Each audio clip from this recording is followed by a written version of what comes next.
Hello everyone, in this video I'm going to show you how to change currency on Freecash. So all you need to do is open your Freecash account and make sure you are logged in. So in order to change your currency, you need to be moved from countries. You need to be in, for example, you want to change your country, for example, you want to change your currency from dollars to euros. You need to be in a country that uses euros as a currency.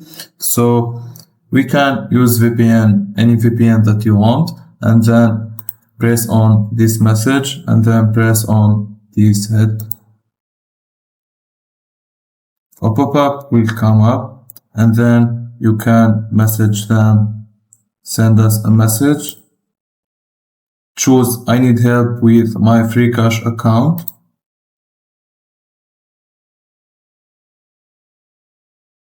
And then you can see speak to the team.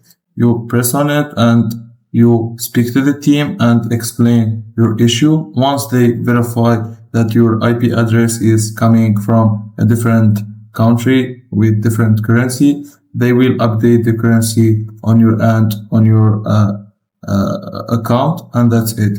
If you find this video helpful, don't forget to like and subscribe, and thank you for watching.